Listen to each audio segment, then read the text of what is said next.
108 శక్తిపీఠాలు. జన్మేజయ, ఆ సమయంలో ఏమి జరిగిందో చెప్పడం నా వల్ల కాదు. శివుడి కోపాగ్నికి అవధులు లేవు. ముల్లోకాలకు మహాప్రళయం వచ్చింది.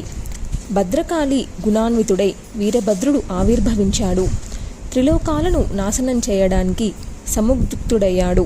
బ్రహ్మాది దేవతలందరూ పరుగులు తీస్తూ వెళ్ళి శివుణ్ణి శరణు వేడుకున్నారు. కరుణా సింధువు కనుక శివుడు అందరికీ అభయమిచ్చి దక్షుడికి మేకపోతు తలపెట్టి బతికించి స్వయంగా తాను దక్షవాటికకు ఏతెంచి అగ్నిలో దహించకపోతున్న చిత్కల శరీరాన్ని వెలుపలికి తీసి తన భుజస్కంధాలపై వేసుకొని హా సతీ అని విలపిస్తూ ప్రచండ వేగంతో గిరిగిరా తిరిగాడు. భ్రాంత చిత్తుడై అనేక ప్రదేశాలకు పరుగులు తీశాడు. బ్రహ్మాది దేవతలు ఏమిటి ఈ ఉన్మాదమని ఆశ్చర్యపోతూ లోలోపల విలపించారు. విష్ణుమూర్తి వెంటనే తన ధనస్సును ఎక్కుపెట్టాడు. శివుడు ఏ ప్రదేశానికి వెళ్ళి ఆగితే అక్కడల్లా పడేట్లు సతీ శరీర భాగాలను తన బాణాలతో డొల్లుగొట్టాడు. ఆయా చోటుల్లో శివుడు కూడా విభిన్న రూపాలు ధరించి నిలిచాడు. శంకరుడప్పుడు దేవతలందరికీ ఒక ప్రకటన చేశాడు. దేవతలారా, ఈ ప్రదేశాలలో భక్తి తత్పరులై దేవిని ఆరాధించిన వారికి దుర్లభమంటూ ఏదీ ఉండదు. పరాంబిక ఈ స్థానాలలో నిత్య సన్నిహితురాలే ఉంటుంది. ఇవి దివ్యక్షేత్రాలు. ఇక్కడ పునార్చన చేసిన వారికి మంత్రాలన్నీ సిద్ధిస్తాయి. మాయా బీజాక్షర మహామంత్రాన్ని మరి విశేషంగా సిద్ధిస్తుంది అని ప్రకటించి శంకరుడు సతీ విరహరాతుడై ఆయా ప్రదేశాలలోనే సంచరిస్తూ జపాధ్యన సమాధి నిష్ఠాపరుడై కాలం గడిపాడు. జన్మేజయ, అవి ఏ ఏ క్షేత్రాలో తెలుసుకోవాలనే ఉత్సుకత నీ ముఖంలో కనిపిస్తుంది. చెబుతాను, తెలుసుకో. వాటిని దేవీపీఠాలు అంటారు. వెళ్ళి దర్శించగలిగితే ఉత్తమం. దర్శించలేని వారు శ్రద్ధగా వింటే చాలు, పాపవిముక్తులవుతారు. అవి సిద్ధిపీఠాలు. వారణాసిలో విశాలాక్షి, ముఖ నివాసంలో గౌరీ, నైమిషంలో లింగధారిణి, ప్రయాగలో లలిత, గంధమాదనం మీద కాముకి, మానస క్షేత్రంలో కుముద, దక్షిణ క్షేత్రంలో విశ్వకామ, ఉత్తర క్షేత్రంలో విస్మకామప్రపూరిణి, గోమంతంలో గోమతి, మందరంలో కామచారిణి, క్షేత్రరథంలో మధోత్కట, హస్తినాపురంలో జయంతి, కాన్యకుబ్జంలో మల్లి గౌరి, మలయాచలం మీద రంభ, ఏకామ్రపీఠంలో కీర్తిమతి, విశ్వక్షేత్రంలో విశ్వేశ్వరి, పుష్కర క్షేత్రంలో పురూహూతిక, కేదారంలో సన్మార్గదాయిని, హిమాలయంలో మంద, గోకర్ణంలో భద్రకర్ణిక, స్థానేశ్వరంలో భవాని, బిల్వక క్షేత్రంలో బిల్వపత్రిక, శ్రీశైలంలో మాధవి, భద్రేశ్వరంలో భద్ర, వరాహశైలం మీద జయ, కమలాలయంలో కమల, రుద్రకోటలో రుద్రాణి, కాలంజర క్షేత్రంలో కాళి, సాలగ్రామంలో మహాదేవి, శివలింగ క్షేత్రంలో జలప్రియ, మహాలింగంలో కపిల, మాకోట క్షేత్రంలో ముకుటేశ్వరి, మాయాపురిలో కుమారి, సంతాన క్షేత్రంలో లలితాంబిక, గయాక్షేత్రంలో మంగళాదేవి, పురుషోత్తమపురంలో విమలాదేవి, సహస్రాక్షంలో ఉత్పలాక్షి, హిరణ్యాక్షంలో మహోత్పల,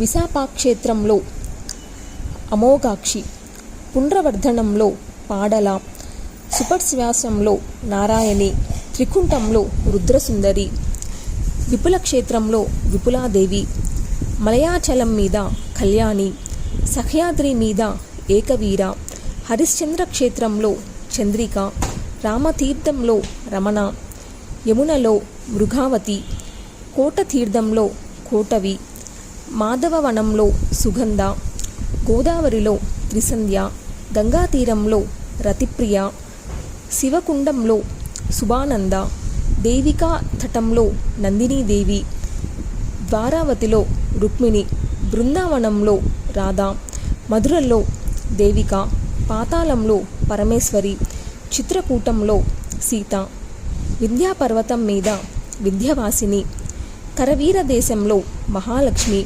వినాయక క్షేత్రంలో ఉమాదేవి, వైద్యనాథంలో ఆరోగ్య, మహాకాల క్షేత్రంలో మహేశ్వరి, ఉష్ణతీర్థంలో అభయ, వింధ్యాపర్వత సానువుల్లో నితంబ, బాండవ్యంలో మాండవి, మహేశ్వరపురంలో స్వాహాదేవి, చగలండ భూమిలో ప్రచండ, అమరకంఠంలో చండిక, సోమేశ్వరంలో వరారోహ, ప్రభాస తీర్థంలో పుష్కరావతి, సరస్వతిలో దేవమాత, తటంలో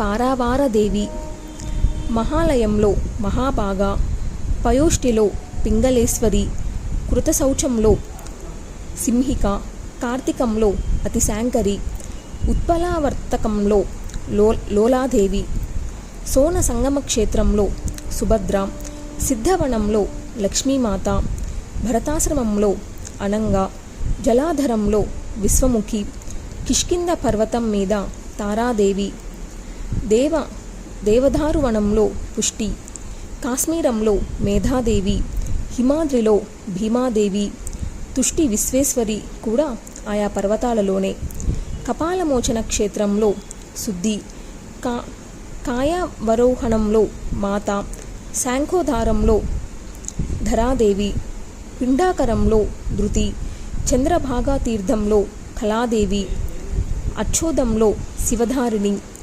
వేణాక్షేత్రంలో అమృతాదేవి, బదరిక క్షేత్రంలో ఊర్వశి, ఉత్తర కురుక్షేత్రంలో ఔషధి, కుసుద్వీపంలో కుసుదోక, హేమకూటంలో మన్మద, కుముద క్షేత్రంలో సత్యవాదిని, అశ్వత్థంలో వందనీయ, వైశ్రవణంలో నిధి, వేదవననంలో గాయత్రి, శివసన్నధిలో పార్వతి, దేవలోకంలో ఇంద్రాణి, బ్రహ్మవందనంలో సరస్వతి, సూర్యబింబంలో ప్రభ, మాతలలో వైష్ణవీమాత, సతులలో అరుంధతి, స్త్రీలలో తిలోత్తమ, చిత్తంలో బ్రహ్మకళ, శరీరధారులందరిలోనూ శక్తిరూపిణి.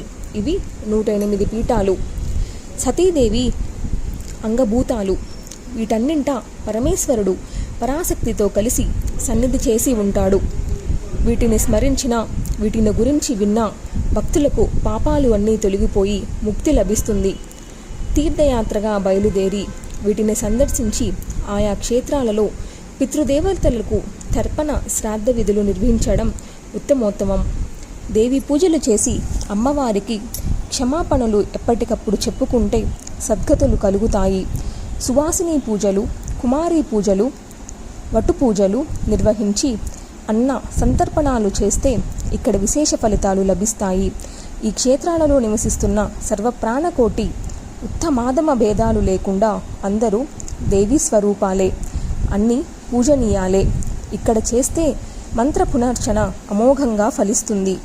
దేవీ పూజలలో విత్తసాట్యం పనికిరాదు, లోభించకూడదు, యథాశక్తి వైభవంగా చేయాలి.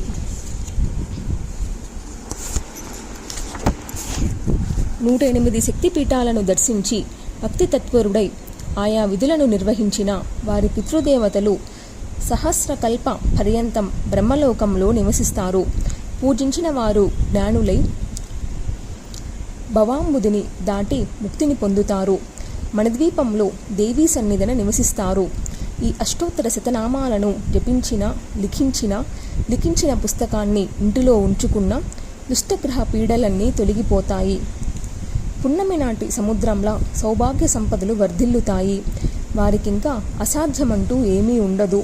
వారు సాక్షాత్తు దేవీ రూపాలే. దేవతలే నమస్కరిస్తున్నారంటే ఇక మానవుల మాట చెప్పాలా?